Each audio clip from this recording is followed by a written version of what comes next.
As long as I take off the mute. There we go. Okay, sorry folks, we're starting a little late. It's one of those days where people are running, working still, so we just finally got together. Those that are listening in. Okay, the first part of what we're going to go work on is on AES, the Baird Solar Project. The only documentation, last workshop we concentrated on this, made a lot of recommendations, and did not get everything back, but they did respond to the Labella responses dated June 1st, which you have in front of you, and you've got the one dated June 25th that they just sent to us.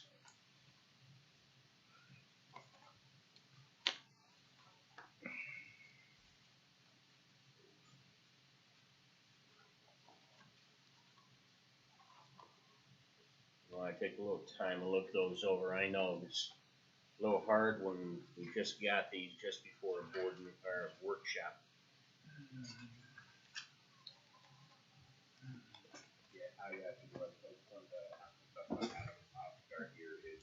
He's on the phone here along with our attorney, Amy O'Brien from London.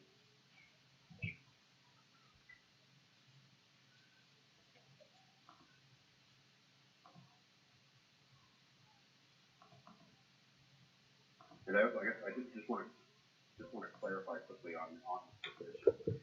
I guess I'm not entirely sure what transpired, but I accessed the FTP link today.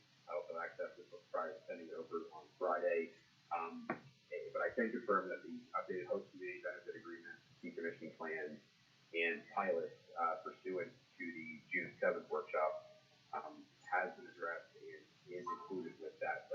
Is included with that electronic submission Friday and hard copy delivery Monday. I did have a call from Lance today asking if I had received anything whatsoever, and I had not. That was like at about 1 o'clock this afternoon. He said he had not received anything either. Okay, yeah, I know. I'm sorry, go ahead, Lance. I did eventually get a copy of the host community benefit agreement and a copy of the proposed pilot, but not a decommissioning plan.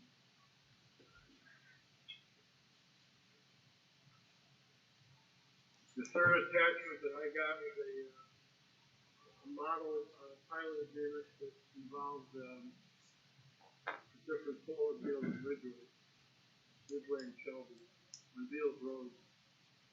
Correct. Yeah, that was at the request of Gary at the last workshop as well. But we can go back and look at the FTP link again and try to recirculate it, and/or just send the documents directly as a package via email. But I can confirm that all the documentation was included in the FTP link.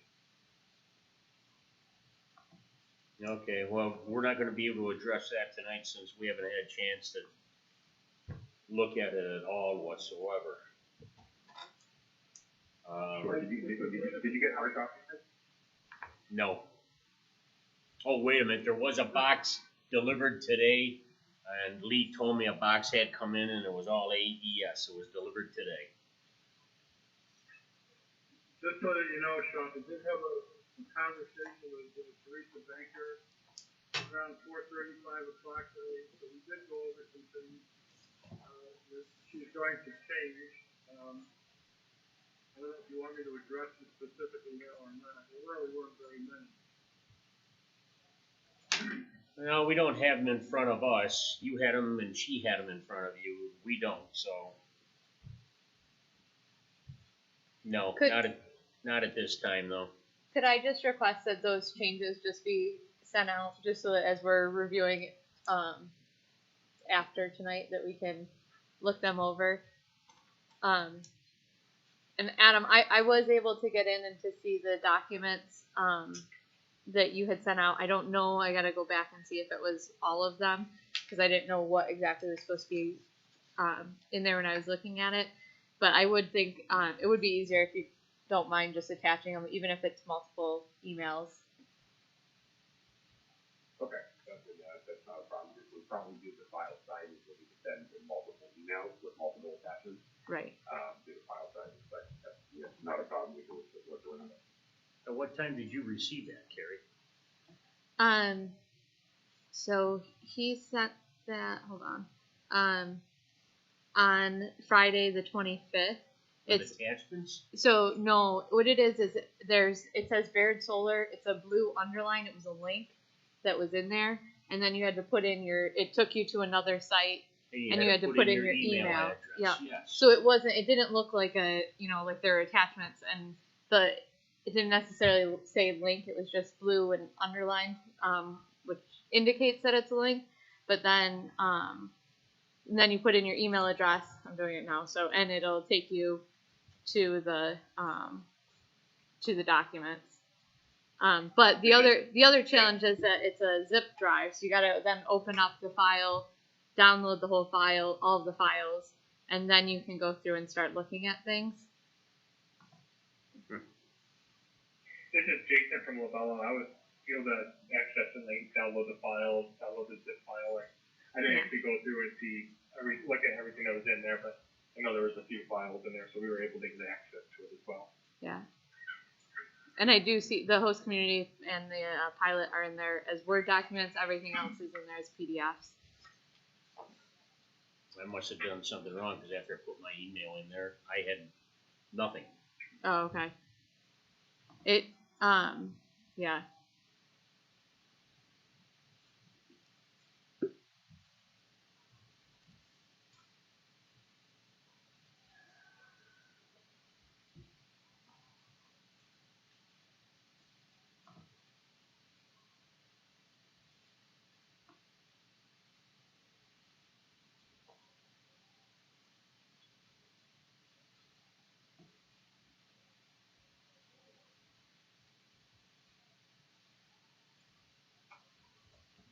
So for moving forward, so now if Adam sends them out in attachment so that it's right in your email, you can just open it up and look at it there. For our next meeting, so like in the documents that he sent out, it has the SW, let me see if I can read these titles so that I can make sure we are all on the same page. They're going to elongate it. Their submission information, attachment 1, the SWPPP, their geotechnical review, decommissioning plan. Then the Orleans County, I'm not sure what attachment 4 is. Then the host community pilot, which are Word documents, and then the New York State DEC letter. And so we should, before our next meeting, we should go through and review all of these and have comments ready for our July meeting. Yes. Okay.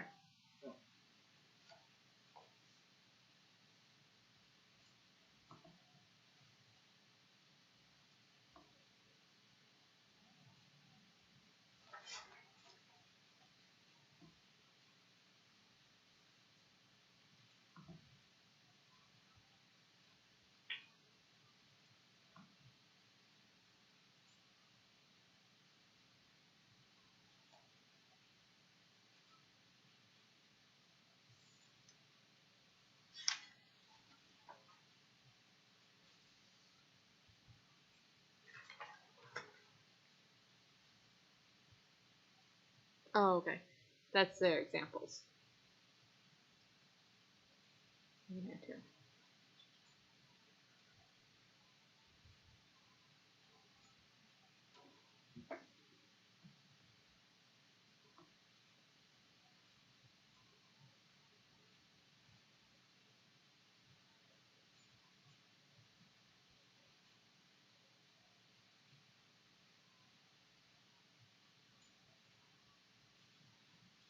Jason? Yeah. Number 4, I'm reading over, and AES's response to it, which is on page 2.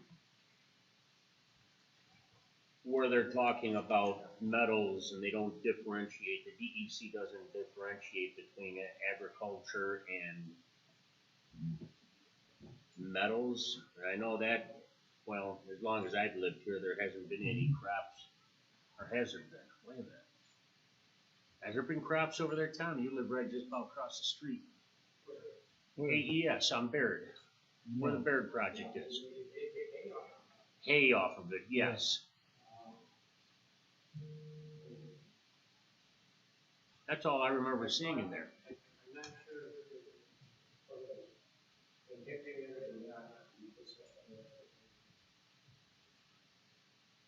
It might have been corn. Corn and But that was a long time ago, right? yeah, that was. So in other words, it's been primarily a hay field. Hayfield or no field.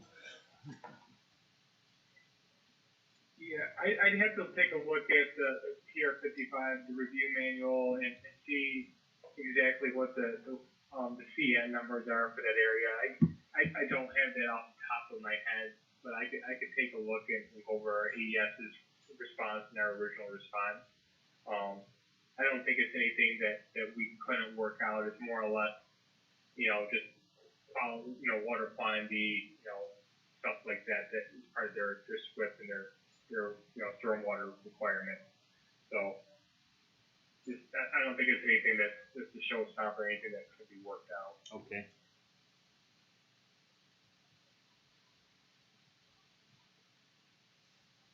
Then everything else must be okay. Get on to 13.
Okay, what's the story here with number 13 there, gentlemen? You've got, is it really a stream or is it one of those runoff? Yeah, from our wetland delineation story, we've actually specifically brought this issue up with the DEC, and as evidence with the letter that we did provide with this response from the DEC. While there may at one time have been a map time-based stream there, for our field recent work, we can confirm that that stream is that the Class A stream is effectively moved, shifted, or is no longer in the location as currently mapped per DEC regulation. Now, DEC has opined on this specific issue pursuant to the February letter, noting that our project is not impacting streams and does not require a stream service system. I do not have that attachment in front of me, neither do anybody else in this room at this time, so. I do have it. It does say what he's saying. It's attachment 7 in what he the link that he had shared, and it says that the New York State Department of Environmental Conservation has reviewed your proposal to construct a 5.7 megawatt solar array on 2 parcels in the town of Barre. This determination was made based on the engineering plan submitted on behalf of the applicant by TRC companies entitled yada yada yada for the Baird site plan approval and last revised August 27th, 2020. Stream disturbance and freshwater wetlands. Based on the department's review of the permit application, there will be no disturbance of the bed or banks of an unnamed Class A tributary on the site, such that an Article 15 stream disturbance permit is not required. The department has also determined that the proposed work will not impact a New York State regulated wetland and/or wetland adjacent area, such that an Article 24 freshwater wetland permit is not required. Additionally, we have reviewed the proposed project and determined that it will not have an impact on known endangered and/or threatened species. And then there's a water quality certification below that. Okay. So that, to me, it sounds like then that has been okayed by the DEC in that respect.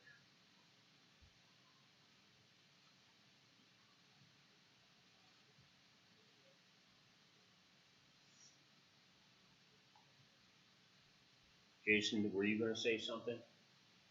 No, I was, just to let Adam kind of explain his response there, I don't have the letter in there, but, sounds like this issue has been addressed. A lot of times these mappers are basically just, I don't want to say schematic, but they're basically the first source you go through, but they always have to be field verified. It sounds like the AES has done that field verification and gotten the additional determination from the DEC on it.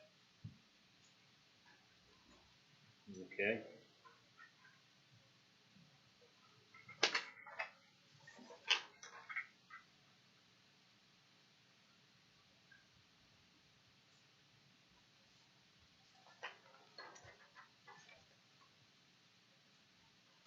Okay, 15, dust control and land grading.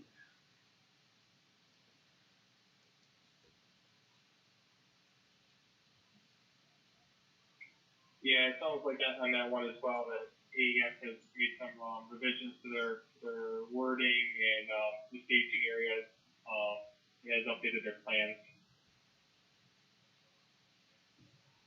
And That's correct. Yeah, that's effectively the case for the rest of the Lobella comments, non-decommissioning related.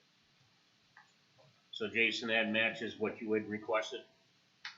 Yeah, we'll have to take a look at the final submission to confirm that has been done.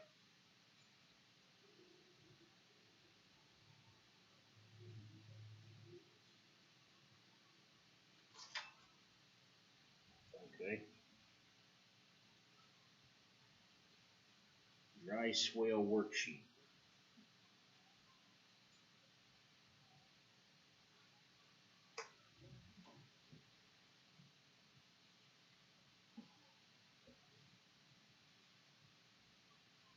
Yeah, so it looks like that on that one, either it wasn't provided in the initial submission or it wasn't provided and we just didn't see it. Either way, it looks like it's been provided at this time. It's just calculations for the SWIP document. So they meet the requirement there then? Yeah, we have to review the numbers and confirm that it works and everything, but it's been provided at least at this time. Okay. Infiltration basin.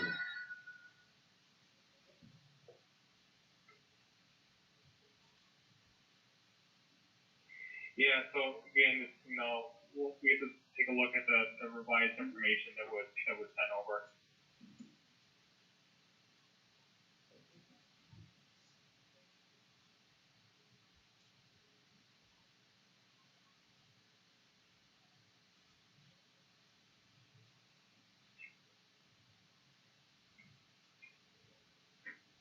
Okay, so that one's pending review of what they've just. Yep. Mm-hmm. 20, sort of the same thing. You can see the separation between the bottom of the filter and the groundwater table. They provide a ground or a geotech report with the submission. We just need to take a look at, check the elevations, and confirm that's accurate as well. Okay. Sure. Yeah, and Jason, just to clarify too, we did include additional updates for two specific sheet sets as that comment did trigger very minor modifications to details on sheet 9A and I clean up note on sheet 9B. So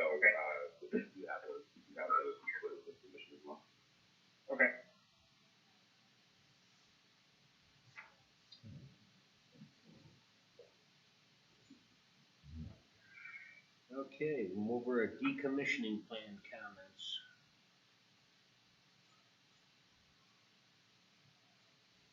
And they took care of B, C, and D.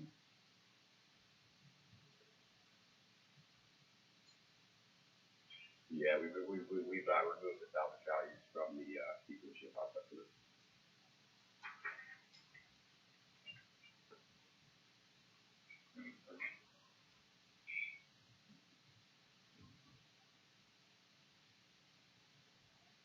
Okay, so we've got to, between Lance and ourselves and you, we have to work out that segment of this, correct? Because you've removed the salvage rights. So that's gonna change the numbers in the decommissioning. Correct. Yep. The updated decommissioning plan has been split with this position addressing. Okay, we'll take a look at that.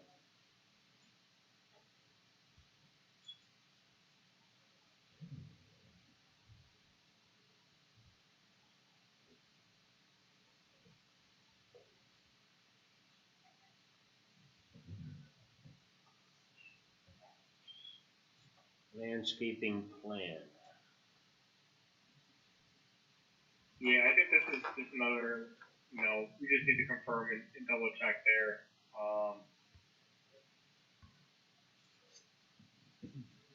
Another one of those PR55 comments, so we'll take a look at that. I don't think it's anything, again, another no showstopper with this one, so. Okay. Pending on that one.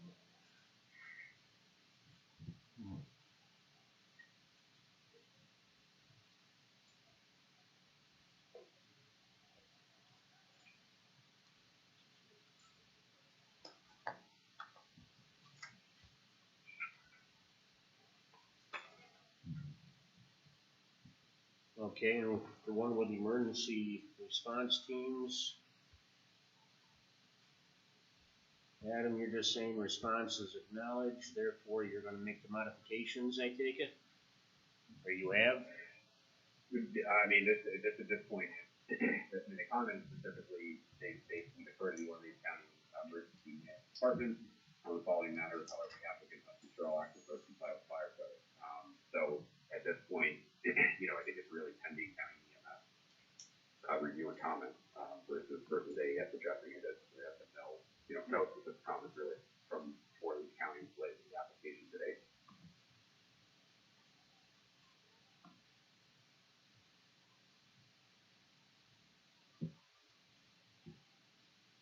Yeah, I mean, Lavella would, prefer if town code, allows it, the EMS take, or one of these county emergency management, take a look at these plans, confirm that, or just have their comments addressed as well. And if Orleans County comes back with any additional requirements that, increase impervious area, that will, require modifications to the applicant's stormwater management, ponds and SWIP report. So it'd be easier to have that information up front, so that we don't have to, do another review of the applicant's SWIP.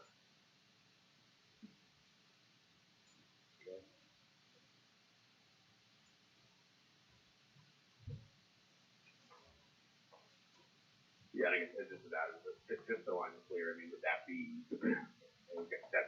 part of the Orleans County application referral as a whole, or is that something, I guess, Jason, you would lead? Is that something you would like us to lead? I just want to make sure, because I don't think there's anything including that coordination from happening in town. I will take that and tomorrow forward that to Dale Banker and request that he review it and send their comments back to us. Okay, great, thank you.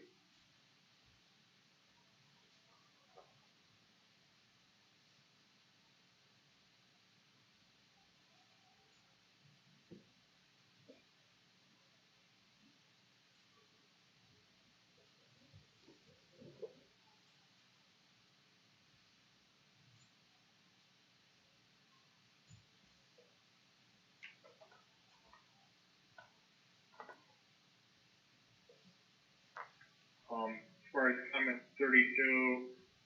They said that they provided the geotech report with the submission. For comment number 33, that's sort of we'll have to kind of go through and review what the responses for that comment. Apologies for all the solar. But there was a lot done backwards when I tried to keep this thing as possible so that it keeps the thing. Mm-hmm.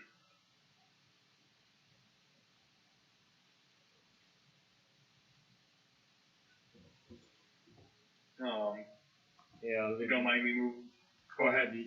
With number 33 here, we've got a lot of bullets here. Yeah, that's going to require us to take a look at their SWIP and go through everything and go through the NOI just to confirm everything lines up is all.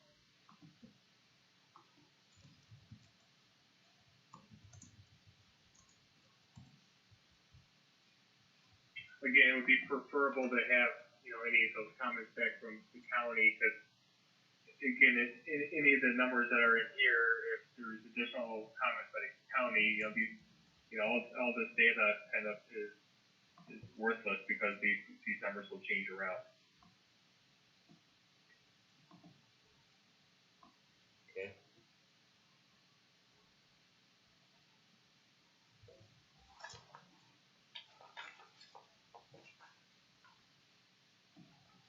Skip right over to 34 then.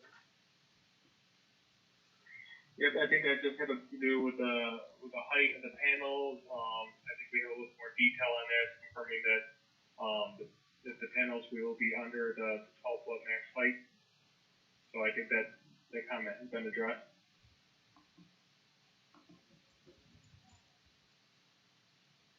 Yep, that's correct. Yeah, there's a 20 foot height requirement. If you anything above 20 feet, so we are certainly willing to accommodate that requirement, and as evidence in the engineering drawing.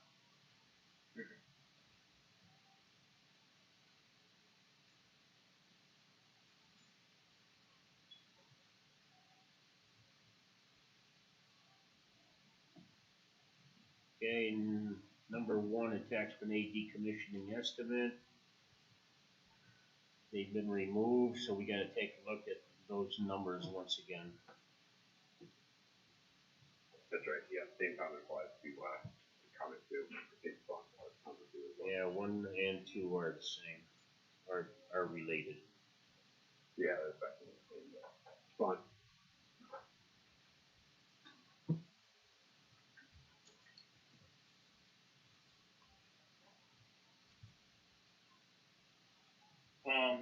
One request for number 3, we would prefer that those site photos are provided to us, as soon as you can get them to us, just to kind of document what's out there. We don't anticipate much more between now and when the construction begins. We just sort of look to check the box off on this one, if possible. Yeah, I mean, I think where we were coming from, proposing to do this closer to the actual physical construction start is to really capture the pre-existing conditions pre-project of it. So while you're right, I think it's unlikely that something will change from now. Now until the time we have to start construction. If there is a change, I think it's we proposing this in the best interest of both parties, right? So we know what this actually looks like. We can further define the time frame if we want to be further defined, but that's the town as well as ourselves are crystal clear as what pre-existing conditions were prior to the project starting construction. Mm-hmm. Yeah, that's fine. But yeah, if we needed to, sign up to a time-bound requirement around it, or if the town would prefer we just cut out there and take photos now, that's certainly an option that we can take. I think it's just, we're kind of approaching it from the protection of both parties here. If there is a change, that unforeseen change that nobody knows, nobody thinks about or planning about now, that comes to fruition prior to construction. Just trying to, that's the genesis of what our response is.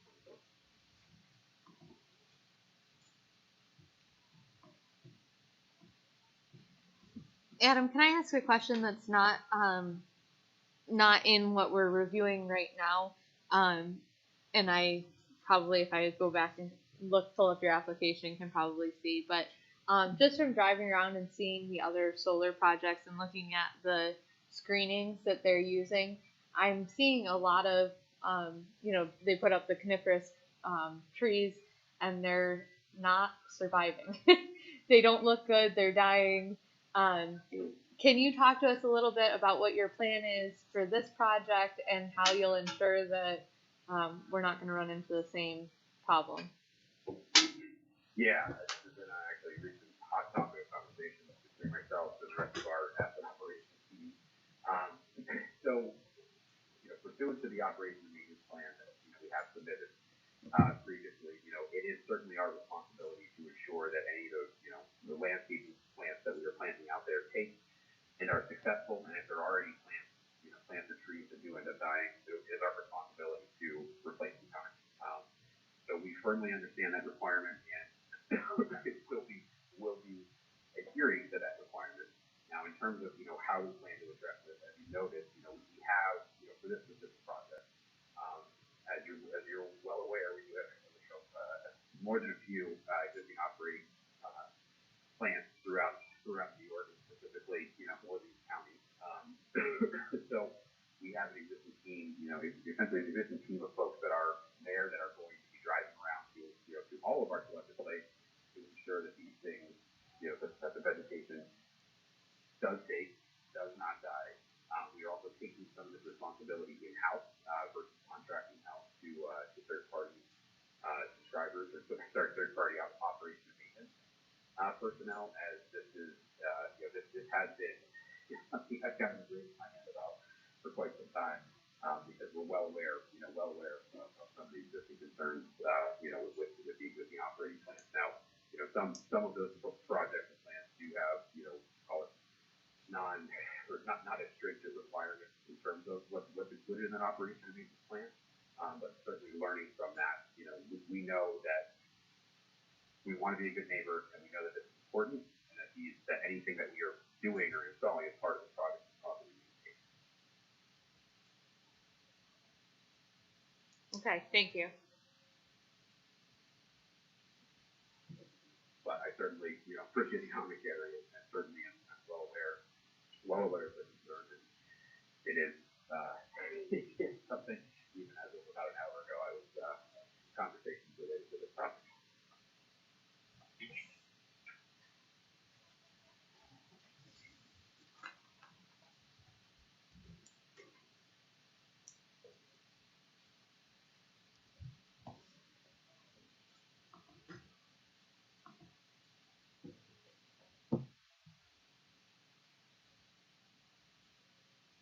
The last one we have here, gentlemen, number 4 on the decommissioning assurance.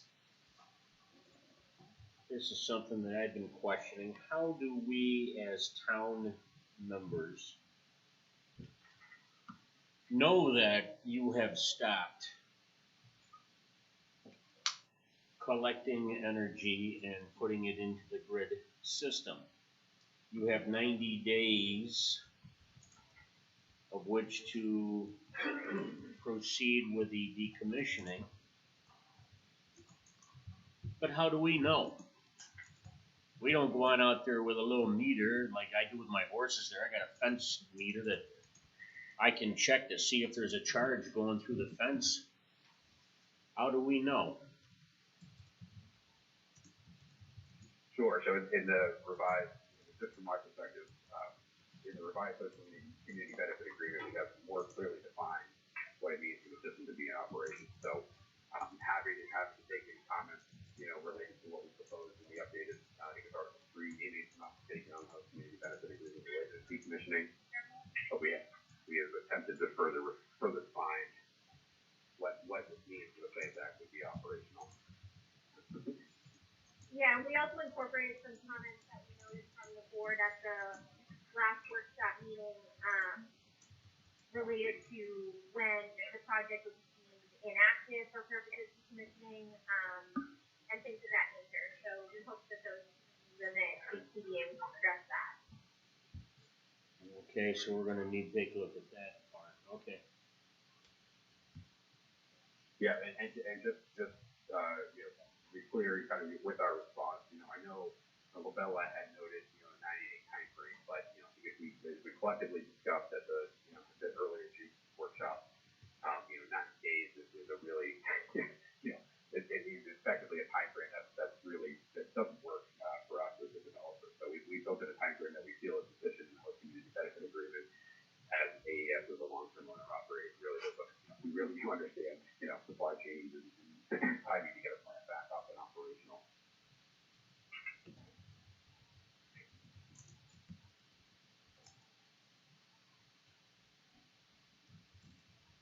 Okay.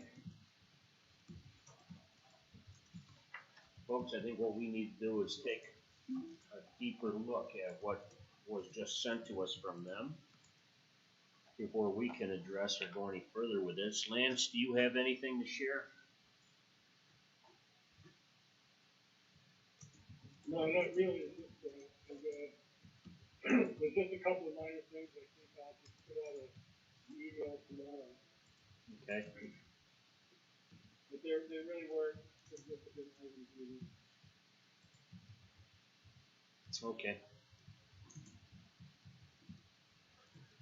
Jason? I would like to get a revised copy of the commission thing, because I don't have that. Yes, not a problem. We'll get, I'll make this follow up on email that I sent on Friday to everybody, just with the individual attachments. And again, bear with me, for the multiple emails that will be coming. Some of these files are quite large. Like I think the Swift file itself is 15 or 20 megabytes, it's just itself. I may even need to split that out into individual PDFs. And hence why we try to use the file transfer protocol, the FTP, to get everything. I think I only need the decommission thing. I have they said I have the pilot and the whole community benefit. Gotcha. You mean you don't need some light reading material to help you go to sleep at night? That's Swift, man. I can tell you. It'll really help if you have these problems. Sure, yeah.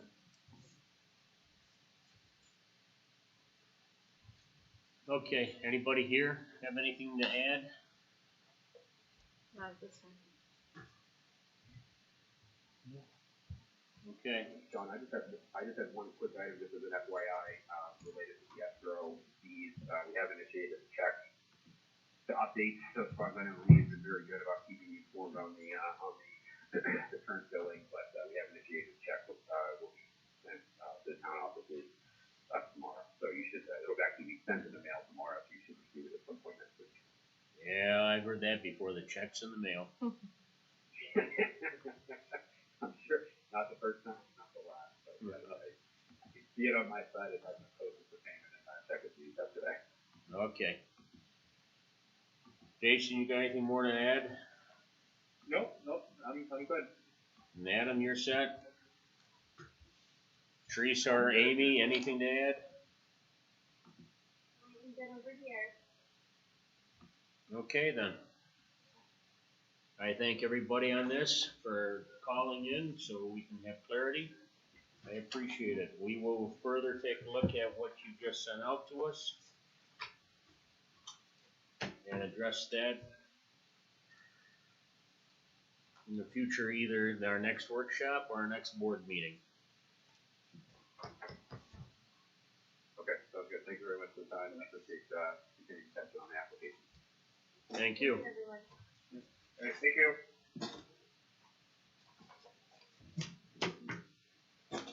Okay.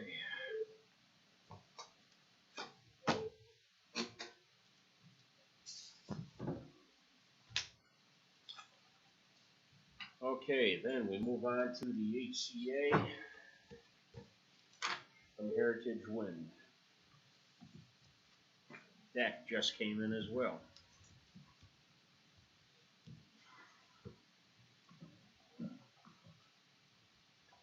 Lance, in going through this, I saw some of their comments.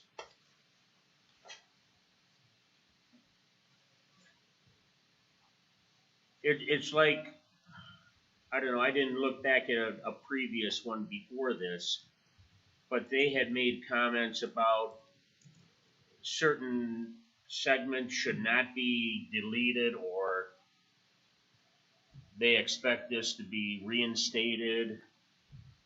Was that some of the stuff that you had sent back to them and they didn't agree with, or they modified?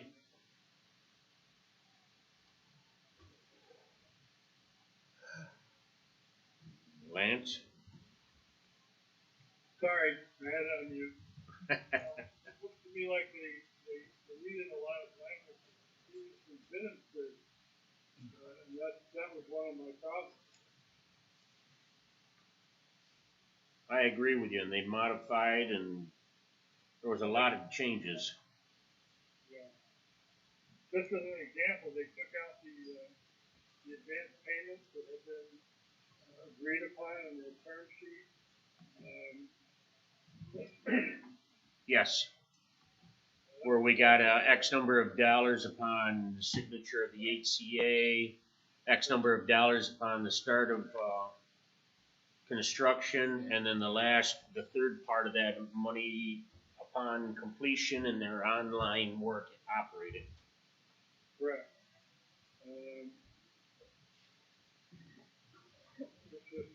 I can go through it item by item. Everybody's Self-explanatory, and that's why we need to have this meeting with young Summer on July 9th. Lance, I had some questions that I just, I don't know, I would like your input on. In the definition section, do they normally have where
Have you turned off your phone and turned off the mic?